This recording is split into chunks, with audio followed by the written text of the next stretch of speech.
शिवमोगा मरकजी ईदगाह के तनाज़े को लेकर शिवमोगा के एमएलए चन्नबसप्पा ने एक प्रेस कॉन्फ्रेंस में इल्ज़ाम आयद किया है कि कॉरपोरेशन की जायदाद पर नाजायज़ कब्जे की कार्रवाई कई बरसों से जारी है। उन्होंने कहा कि कुछ मुस्लिम अफराद जो कुछ नज़र आए वो हमारा है कि नज़रिए के साथ दादागिरी कर रहे हैं और वक्फ जायदाद के नाम पर मंदिरों और किसानों की ज़मीन पर कब्जा कर रहे हैं। उन्होंने इल्ज़ाम लगाया कि शिवमोगा के डिप्टी कमिश्नर के दफ्तर के बिलमुकाबिल मौजूद ईदगाह भी वक्फ की जायदाद से हथियाने की कोशिश की जा रही है। जारी दस्तावेज़ात तैयार करके इसे अपनी जायदाद बताया जा रहा है। साल 2012 के बाद जो जगह रेसिडेंशियल मकसद के लिए मखसूस की गई थी वो अब कॉरपोरेशन की सीडीपी में शामिल हो चुकी है। साल में 2 बार ईद की नमाज की इजाज़त दी गई थी। डिप्टी कमिश्नर दयानंद के वक्त में मखसूस शराइत के तहत नमाज की इजाज़त भी दी गई थी। उन्होंने सवाल उठाया कि अगर नमाज के लिए पहले ही इजाज़त दी गई है तो अब मैदान को हमारी जगह कहकर हथियाने का मकसद क्या है। वक्फ तरमीमी बिल के वक्त मैदान को बाड़ लगाकर घेरने की कोशिश की गई है। उन्होंने इंतबाह किया है कि आइंदा साल नमाज की भी इजाज़त नहीं दी जाएगी। चन्नबसप्पा ने मजीद कहा कि बदनीयत मुस्लिम अफराद के खिलाफ कानूनी कार्रवाई की जानी चाहिए। गैर कानूनी तौर पर कॉरपोरेशन की मिल्कियत के तौर पर रजिस्ट्रेशन किया गया है। साबिक डिप्टी कमिश्नर ने इसे नज़रअंदाज करते हुए ये काम मुकम्मल किया। हम अदालत का भी रुख करेंगे। साल 2016-17 में एक कमेटी बनाई गई थी और इसकी राय को हतमी माना जाना चाहिए। उन्होंने मजीद कहा कि जाली खाते की बुनियाद पर ज़मीन का रजिस्ट्रेशन किया गया और अब इसके अफसरान इस रजिस्ट्रेशन को मनसूख नहीं कर पा रहे हैं। साल 1945-46 में नमाज की इजाज़त थी। 1991 में ज़मीन का सर्वे किया गया था और साल 2018 में ज़मीन को वक्फ के खाते में शामिल किया गया था। ये सब बग़ैर चकबंदी के किया जा रहा है। उन्होंने इल्ज़ाम लगाया कि वक्फ दस्तावेज़ात जाली हैं और असल दस्तावेज़ात मौजूद नहीं हैं। गेजेट नोटिफिकेशन में जो ज़मीन दर्ज है वो अलग है। कमिश्नर चारुलता के वक्त भी कहा गया था कि ज़मीन को वक्फ के खाते में शामिल नहीं किया जा सकता, फिर भी ADLR के ज़रिए इंदराज किया गया है। कानूनी मुशीर कृष्ण राव पर भी उन्होंने इल्ज़ाम लगाया कि उन्होंने ऐसी ज़मीन के लिए कानूनी राय दी जो वक्फ की नहीं है। उन्होंने रेवेन्यू डिपार्टमेंट से इनके खिलाफ कानूनी कार्रवाई करने का मुतालबा किया है। एमएलए चन्नबसप्पा ने कहा कि जारी खाते से टाइटल हासिल नहीं किया जा सकता, असल टाइटल किसी और के नाम पर है। उन्होंने सवाल किया कि उजरन नगर कहाँ है और किसी और जगह के खाते को डिप्टी कमिश्नर दफ्तर के सामने की ज़मीन पर लागू किया जा रहा है। उन्होंने इल्ज़ाम लगाया कि वो दीगर जगहों जैसे सेहदी कॉलेज और वीरभद्रा सिनेमा की ज़मीन पर दावा नहीं कर पा रहे हैं, बल्कि ख़ास तौर पर मैदान पर कब्जा करना चाहते हैं। उन्होंने इल्ज़ाम लगाया कि अगली ईद की नमाज के लिए मैदान की इजाज़त नहीं दी जाएगी। अगर 8 अप्रैल तक मैदान को पुरानी हालत में बहाल नहीं किया गया तो 9 अप्रैल को ज़बरदस्त पैमाने पर एहतजाज किया जाएगा। उन्होंने मुतालबा किया कि साजिश करने वालों के खिलाफ कानूनी कार्रवाई की जानी चाहिए, वरना कानूनी जंग शुरू की जाएगी। इस प्रेस कॉन्फ्रेंस में MLCs डॉक्टर धनंजय सरजी, DS अरुण, जिला BJP सदर जगदीश, शहर BJP सदर मोहन रेड्डी वगैरह मौजूद थे। ब्यूरो रिपोर्ट, इनकलाब न्यूज़, शिवमोगा। ಬಿಲ್ ಏನು ಪಾಸ್ ಆಗಿಬಿಡುತ್ತೆ ಅಂಥೇಳಿ ಆ ರೀತಿ ಒಂದು ಮಾನಸಿಕತೆ ಒಳಗಡೆ ಬಂದರು. ಅಲ್ಲಿ ಬೇಲಿ ಹಾಕುವಂಥ ಪ್ರಯತ್ನ ಮಾಡಿದ್ರು.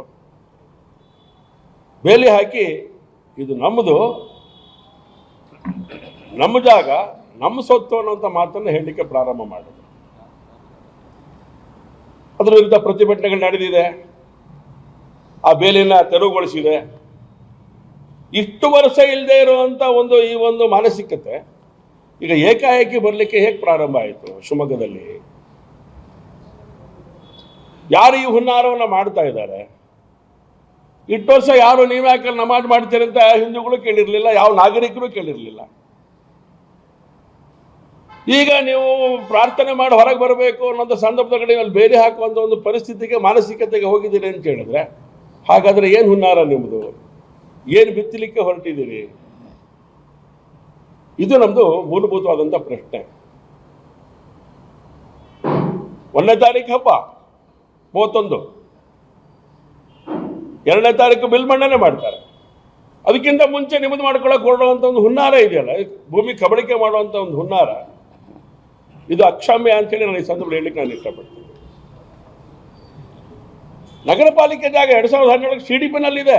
ಎಲ್ಲ ದಾಖಲೆಗಳು ನನ್ನ ಹತ್ರ ಇದೆ. ದಾಖಲೆ ಇಲ್ಲದೆ ನಾನು ಯಾವುದೇ ಒಂದು ಶಬ್ದವನ್ನು ಕೂಡ ಪ್ರಕಟ ಮಾಡ್ತಾ ಇಲ್ಲ. ನಕಲಿ ದಾಖಲೆಗಳ ಹುನ್ನಾರ ಮಾಡಿದಿರಿ ನೀವು. ಬಿಲ್ ಎಲ್ಲಿ ಪಾಸ್ ಆಗಿಬಿಟ್ರೆ ಇದು ನಮಗೆ ಕೈ ತಪ್ಪು ಕೊಡುತ್ತಾರೆ. ನಿಮ್ದು ಅಲ್ಲದೆ ಇರೋದಕ್ಕೆ ಯಾಕೆ ಕೈ ಚಾಚ್ತಾ ಇದ್ದೀರಿ ನೀವು ಅಂತ. ಬೇರೆ ಮಸೀದಿಗಳಿಗೆ ಬಂದು ಕೇಳ್ತಿದ್ದೇವೆ ನಾವು, ಬೇರೆ ಈದ್ಗಾಗಳಿಗೆ ಬಂದು ಕೇಳ್ತಾ ಇದ್ದೀವ? ಸಹ್ಯಾದ್ರಿ ಕಾಲೇಜ್ ಹಿಂಭಾಗ ಈದ್ಗಾ ಇದೆ, ಬಂದು ಕೇಳ್ತಾ ಇದ್ದೇವೆ ನಮ್ದು ಅಂತ ನಾವು ಹೇಳ್ತಾ ಇದ್ದೀವ? ಸಾರ್ವಜನಿಕ ಆಸ್ತಿ ಅದು ಅಂತ ಹೇಳ್ತಾ ಇದ್ದೀವ ನಾವು? ವೀರಭದ್ರ ನಾಗೇಶ್ವರ ಹಾಟಲ್ ಇದೆ, ನಮ್ದು ಅಂತ ಹೇಳ್ತಾ ಇದ್ದೇವೆ ನಾವು? ಇಲ್ಲೇ ಮಹಾವೀರ ಸರ್ಕಲ್ ಪಕ್ಕದ ಸವಳಂಗ ರೋಡ್ ಒಳಗಡೆ ಇರುವಂತ ನಿಮ್ದು ಮಸೀದಿ ದರ್ಗಾ ನಮ್ದು ಅಂತ ಹೇಳ್ತಾ ಇದ್ದೀವ? ಸಾರ್ವಜನಿಕ ಆಸ್ತಿ ಅಂತ ಹೇಳ್ತಾ ಇದ್ದೀವ? ಇದ್ರ ಬಗ್ಗೆ ಯಾಕೆ ಇಷ್ಟೊಂದು ನಿಮಗೆ? ಪ್ರೇಯರ್ ಮಾಡ್ಲಿಕ್ಕೆ ಬಿಟ್ಟೆ ನಮ್ಮದು ಅಂತ ಹೇಳುವಂತ ಸ್ಥಿತಿಗೆ ನೀವು ತಲುಪಿದ್ರೆ ಇನ್ನು ಅಡ್ಸುಲ್ಬೇಕು ಬಿಡೋದಿಲ್ಲ ರೀ. ಕೇಳಬೇಕಾಗತ್ತೆ ನಾವು. ಮುಂದಿನ ಮೊದಲ ನಮಾಜ್ ಅಲ್ಲಿ ಮಾಡಲಿಕ್ಕೆ ಸಾಧ್ಯ ಇದೆ. ಹಾಗಾದ್ರೆ ಯಾಕೆ ಅಂದ್ರೆ ನಮಾಜ್ ಮೇಲೆ ವಾಪಸ್ ಬರಬೇಕು, ಆರಾಮಾಗಿ ಇಷ್ಟು ವರ್ಷ ಇದ್ದೀರಾ, ಈಗ ಅಲ್ಲಿ ಬೇಲೆ ಹಾಕಿ ಕೊಡ್ತೀರಿ, ಯಾಕೆ ಬಿಡ್ಬೇಕು ನಿಮಗೆ ಒಳಗಡೆಗೆ? ಹಾಗಾಗಿ ಈಗಿರೋ ಅಂತ ಅಧಿಕಾರಿಗಳು ಯಾರಿದ್ದೀರಾ ಕೈ ಕಟ್ಕೊಂಡು ಕೂತ್ಕೊಳ್ಳೋ ಅವಶ್ಯಕತೆ ಇಲ್ಲ. ನೀವು ಇದ್ರ ಮೇಲೆ ಎಕ್ಸರ್ಸೈಸ್ ಮಾಡಬೇಕು. ಯಾಕಂದ್ರೆ ಊರಿನ ಪ್ರಾಪರ್ಟಿಗೆ ಸಂಬಂಧಪಟ್ಟಂತೆ, ನಾಗರಿಕರ ಸ್ವತ್ತಿಗೆ ಸಂಬಂಧಪಟ್ಟಂತೆ ಯಾರೋ ಇದನ್ನ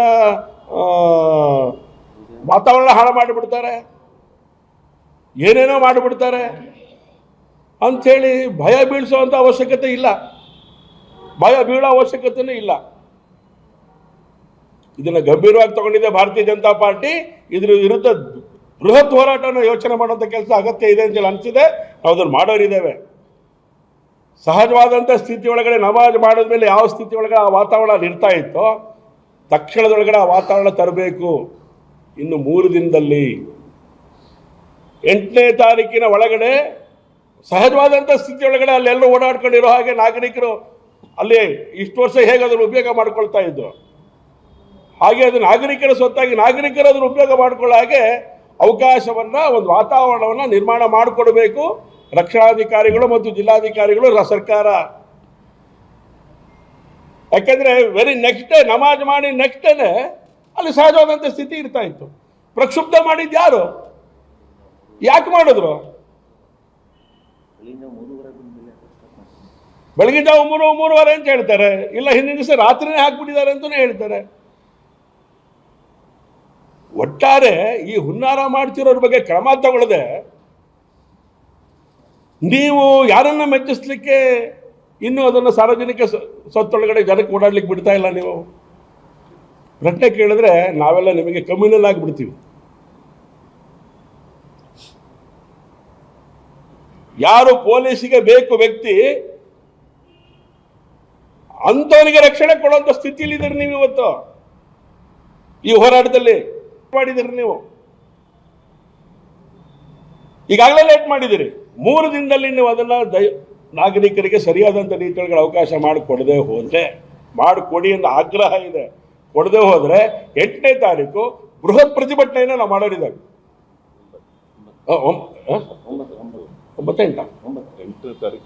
8ನೇ ತಾರೀಕು ತನಕ ಗಡುವು. 9ನೇ ತಾರೀಕು ನಮ್ದು ಹೋರಾಟ. 8ನೇ ತಾರೀಕು ಒಳಗಡೆ ತೆಗಿಬೇಕು.